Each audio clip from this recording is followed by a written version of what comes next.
Hey guys, it's time to talk about the differences between the traditional folding knives of my youth and modern knives that we see on the market today. Not to say that the traditional knives aren't still available, it's just they're not very popular and they don't sell. There are people who collect them, there are people who still use them, but they're few and far between. For the most part, people stick with the modern designs and faithfully use them. So I want to talk a little bit about the changes, what's going on, and the differences between them when it comes to people like me who are really into gear, why it is you should consider maybe getting into some traditional or vintage folding knives as part of your collection.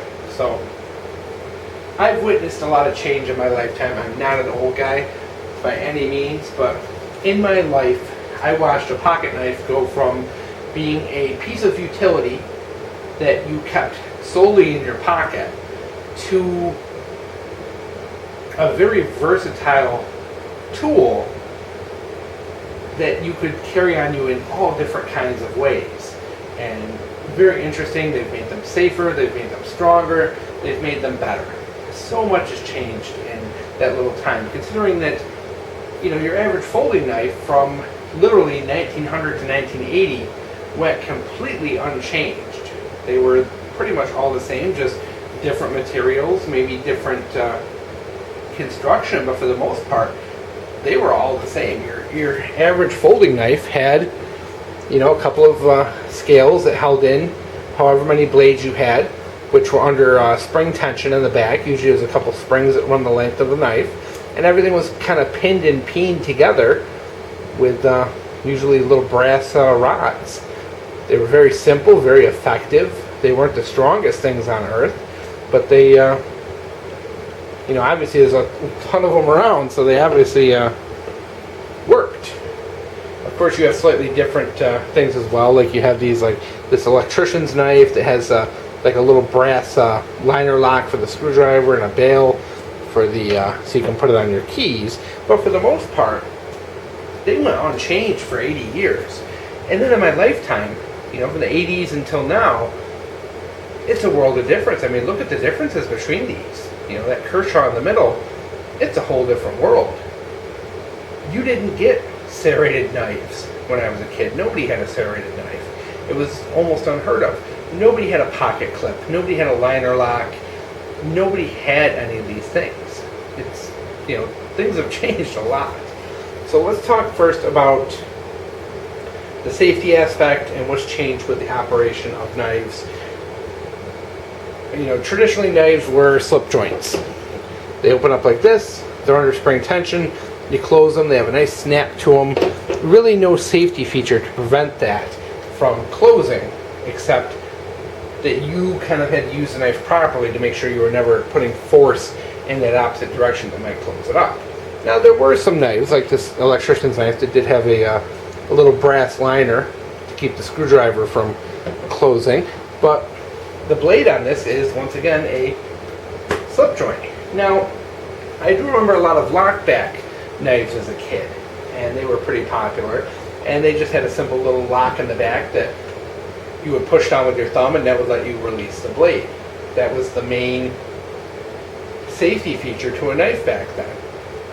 It didn't, it was pretty fail-proof. Nowadays, pretty much everything on the market is either liner lock or frame lock, which utilizes the frame or a liner inside to keep the blade in place. Now there are a few lockbacks, like I know Spyderco uses the lockback system for some of its knives, so there it is still in use, but nowhere near as popular as it once was.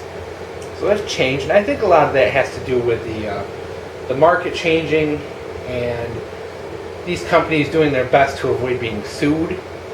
So they wanted to make the knife safer, and they developed over time. So there's that. Operation. Well, for literally 80 years, knives had a little thumb thing in here where you would pull it out with your thumb. And that was the only way you open a knife pretty much for 80 years. Well, they did have switchblades, don't get me wrong. But switchblades, for the most part, you know, were unavailable to people. Flash forward to the 80s, 90s, 2000s, all of a sudden these fancy thumb studs become available. people were able to flick the knife open with one hand. They used a pivot pin to keep it in place so that you could adjust the tension on the blade. So that these things literally almost became kind of a gravity knife, so that you could flick it open with your wrist, you could flick it open with your thumb. Some of them now have, like Spyderco has the spider holes. The openings have become much quicker. What was once a two-handed operation is now just a simple flick of the wrist. And I think that's due mostly to the fact that why we carry knives has changed. For the most part, people carried pocket knives as a tool, as a piece of utility that you carried around with you for individual tasks. Nowadays, self-defense is one of those tasks that we carry a knife for. So a knife being able to be opened quickly with one hand is very important. We've just kind of grown impatient in the world, and we've grown to expect this of our knives, and so nowadays it is the de facto standard that the knife be able to open quickly. So that is, kind of long gone. A lot of people will never consider a traditional folder because you can't open them quickly. So it is kind of odd because, most knives nowadays do have that tactical aspect to them. Despite the fact that they may be a knife that's geared towards wilderness use, they still, are quick opening, quick one-handed opening. It is now the industry standard, whereas a two-handed opener, ruled the world for 80 years. Blades. Well, as you can see from this electrician's knife, this is carbon steel. You can see it's got a really good patina on it, probably from not being taken care of over the years. Many knives back in the day were made of carbon steel, whereas folding knives are rarely made of carbon steel nowadays. You really have to spend a lot of money to get a carbon steel fold. Well, you don't have to spend a lot of money. But for the most part, if you walk into a Walmart, every folding knife is going to be stainless steel. Whereas back in the day, everything was carbon steel. Carbon steel was there before stainless. Stainless is kind of a newer thing. It really didn't hit the markets, hard till 60s, 70s, and they did not get good until recently. For the most part, stainless steels were always seen as inferior. People were more interested in having the good carbon steel as opposed to having the corrosion resistance, because let's face it, back then, people did a much better job of taking care of their stuff than they do now. Nowadays, it is expected of the market that the blade, if it is not stainless steel, that it has some kind of coating on it. It's virtually unheard of to find a knife that doesn't have some kind of coating on it. It's the industry standard, whereas back then, blades would just come a plain carbon steel blade. It was your job to oil it on a regular basis and to take care of it. Like this one here is a stainless steel, but you can see they have like a little thing on here. It's a little laser etched thing. It was a big deal to have a stainless steel knife back then. For the most part, carbon steel dominated, and it was no big deal. But that market has changed. People expect a knife that's low maintenance, and I assume that's just the way people are now. We expect instant gratification. We expect things to be better and cost less. So the market nowadays demands the blade be coated or has some kind of finish on it that will protect it, so you don't have to oil it all the time. Carry systems. Traditionally, every knife went in your pocket. It went in your pocket, or like this electrician's knife that has a bail, it went on your keys. Nowadays, we have pocket clips. And pretty much every knife manufactured mass market has a pocket clip. If it's in the modern style, it has a pocket clip. Yes, plenty of people. This TL29 electrician's knife is still manufactured by probably 5 different people, but they manufacture it in the old manner, in the old way. New stuff, it all has pocket clips. I don't know if this old style, because they didn't have the machining to make these little tiny Torx bits and do all that with the strength to make them reliable enough, they just use this style and the scales were never flat enough for a pocket clip. I don't know why we didn't have pocket clips in the 1950s or 60s or whatever. I don't know why they suddenly came out in the 80s, 90s, 2000s, but they did. And now they're the standard. Odd, you know? Let's talk a little bit about blade shapes. Blade shapes are actually one area where I think knives have degraded over the years. They've actually gotten worse. Your traditional knife typically has a much better blade shape than what's produced modern. I think nowadays the manufacturers focus too much on aesthetics, how the knife looks. They want it to look dangerous and deadly, or they want it to look like something, you know. So a lot of them kind of design them based on animal looks and all that, and they're not the most effective styles. You really, you know, in a pocket knife, don't need this kind of drop point. You know, you're not really going to use this as a stabbing weapon. Well, you shouldn't be, hopefully. I know you may use it as a defensive weapon, but traditionally you didn't.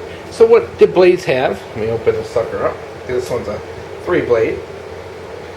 Knives typically have multiple blades because people back then believed in doing the using the right tool for the right job. So of course you have this longer blade, which is probably something you'd use for like cutting rope or anything like that, because it has a nice fine point.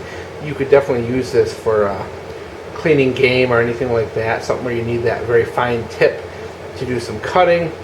Blade has a little bit of belly to it as well for slicing. You have the sheep's foot here, which you would use as almost like a kind of a draw cut. Has that very strong kind of tip that you would use for cutting. Flat, you might use this if you were going to shape something and wanted to kind of maybe flatten out a piece of stick or carve in a notch, so you have that nice flat edge to it. And then here you have the little blade, which is traditionally something that you might use for whittling or carving in wood. It had that shorter blade because you wouldn't want to use this longer blade because these things were so thin back then that they would flex and it could break real easy if you were to put this on some heavy wood. So you would use the shorter blade for whittling. You'll also notice pretty much all these knives are also a full flat grind. You did not see knives with bevels. I've gone through all my vintage knives and every one of them is a flat grind. It's very interesting. I don't know if that was just to keep manufacturing costs down, to make it easier to build them. I'm not sure, but nowadays knives have that thicker blade.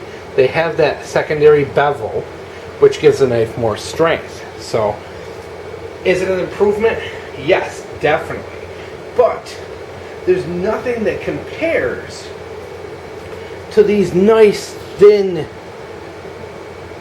you know, full flat grind edges. These things would get so sharp because the blade was so thin. You could really just put a super sharp edge on these. And nowadays, in the way these things are, you can see, you know, with this bevel here, you just can't get them as sharp, you know, because the blades are so much thicker. You could really, you know, they're a lot tougher to harden, or tougher. They're a lot tougher to sharpen, and they just don't take that edge like they used to. You know, it's a thicker blade. It's more work. These things, man, you know, these old ones, man, you just, you know, you put these things on a strop or something, and they're good to go. You didn't have a ton of work because there really wasn't much of a big wide bevel on there. The edges are really thin, and that was really kind of good. You know, yeah, they weren't as tough as modern knives. You know, you see a lot of old knives with broken blades, as opposed to nowadays. It's very rare to see a folding knife with a blade snap. But I think it's part of the market. People wanted the tougher knife. But that's, you know, also you're getting into a bigger knife and something that's heavier and no longer something that's going to sit in the bottom of your pocket. You need a pocket clip. So, you know, the market's changed so much, but I really think, you know, if you are a person who really does love knives, to get an interest in these old traditional folders, pick a couple up. You see one in the garage sale, you see one in the antique store, give one a try. The differences in them are actually very interesting.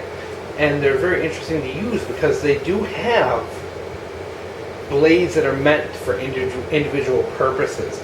The blades get super sharp, and they really, you know, just built everything with such higher quality back then. Everything was made to be a tool that you kept for your lifetime. Whereas nowadays, this Kershaw, $20. Yes, it's built very well. It's made in the USA. It's got a lot of good stuff going for it. It's not really meant to be something that you're going to give to your grandkid. And to be honest, if you use this knife hard your entire life, eventually you're going to wear out the torque screws, you're going to wear out the pivot pin, and you're going to have to replace them all. Whereas these things just kept going and going and going. And the most you might have to do is maybe pull out these pins and repaint it all together, down the line. But for the most part, people really never had to do that because these things were built in a way where they just kind of held together. So I find it very interesting to see the changes, see the difference, and I think a lot of it has to do with the perception of what people want to use a folding knife for. In reality, this electrician's knife would meet every single need I have for a blade, but I don't carry it. Why? Because the modern knives are kind of more convenient and look better and all that, but in reality, those old traditional folders, they still get the job done, and they're definitely something worth looking at and enjoying and making a good part of your collection.